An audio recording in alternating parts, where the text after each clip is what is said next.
Hi friends, welcome back to my channel. ಇದು ಇವತ್ತಿಂದ vlog ಬೇಗ ಅಪ್ಲೋಡ್ ಮಾಡ್ತಾ ಇದ್ದೀನಿ. ಕ್ಯಾರೆಟ್ ಈ ರೀತಿ ಕಟ್ ಮಾಡಿಕೊಂಡು ಬೇಗ ಚಾಪ್ ಮಾಡೋದ್ರಿಂದ ಬೇಗ ಆಗುತ್ತೆ. ಒಂದು ಲೇಸಿ ಐಡಿಯಾ ಇದಕ್ಕೂ ಮುಂಚೆ ಒಂದ್ಸರಿ ಶೇರ್ ಮಾಡಿ. ಕ್ಯಾಪ್ಸಿಕಮ್ ಕೂಡ ಹಾಗೆ ಕಟ್ ಮಾಡ್ಕೊಂಡೆ. ನಾನು ಇವತ್ತು ಪನ್ನೀರ್ ವೆಜಿಟೇಬಲ್ಸ್ ಎಲ್ಲ ಹಾಕ್ಬಿಟ್ಟು ಫ್ರೈಡ್ ರೈಸ್ ಮಾಡೋಣ ಮಧ್ಯಾಹ್ನಕ್ಕೆ. ಬೆಳಗ್ಗೆಗೆ ಪೇಪರ್ ಅವಲಕ್ಕಿ ಮಾಡೋಣ ಅಂದ್ಬಿಟ್ಟು ಇದಿಷ್ಟು ತರಕಾರಿ ಫ್ರೈಡ್ ರೈಸ್ ಕಚ್ಚಿಟ್ಕೊಂಡು ಅನ್ನ ಕೂಡ ಬಸಿತಾ ಇದ್ದೀನಿ. ನೋಡ್ಬೋದು ಯಾವ ರೀತಿ ಆಗಿದೆ ರೈಸು.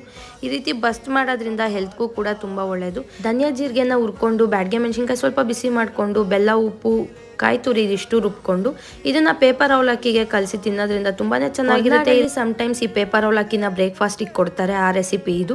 ಫ್ರೈಡ್ ರೈಸ್ಗೆ ಆಲಿವ್ ಆಯಿಲ್ ಹಾಕ್ಕೊಂಡು ಸ್ವಲ್ಪ ಸಾಸಿವೆ ಹಾಕ್ಕೊಂಡೆ. ಯಾರು ಸಾಸಿವೆ ಫ್ರೈಡ್ ರೈಸ್ಗೆ ಹಾಕ್ತಾರೆ ಅನ್ಕೋಬೋದು, ಬಟ್ ನಾನು ಸ್ವಲ್ಪ ಹಾಕ್ಕೊಂಡಿದ್ದೀನಿ. ಹಚ್ಚಿಟ್ಕೊಂಡಿರೋಂಥ ಅಷ್ಟು ತರಕಾರಿನೂ ಹಾಕಿದೆ. ಪನ್ನೀರ್ ಕ್ಯಾಪ್ಸಿಕಮ್ ಕ್ಯಾಬೇಜ್ ಎಲ್ಲ ಲಾಸ್ಟಲ್ಲಿ ಹಾಕ್ತೀನಿ, ಆವಾಗ ಚೆನ್ನಾಗಿರುತ್ತೆ. ಸ್ವಲ್ಪ ಸೋಯಾ ಸಾಸು, ಸ್ವಲ್ಪ ಚಿಲ್ಲಿ ಸಾಸು, ಒಂದು 1/2 ಸ್ಪೂನ್ ಅಷ್ಟು ವಿನಿಗರ್ ಹಾಕೊಂಡು ನೋಡ್ಬೋದು ವೈಟ್ ಕಲರ್ ಇದೆ ಫ್ರೈಡ್ ರೈಸು. ಸೋಯಾ ಸಾಸ್ ಹಾಕಿದ ತಕ್ಷಣ ಕಲರ್ ಚೇಂಜ್ ಆಗಬಾರ್ದು. ಪನ್ನೀರು ಅಷ್ಟೇ ರೀತಿ ಮೆತ್ತಗಿತ್ತು. ಇದಾಗಿತ್ತು ಇವತ್ತಿನ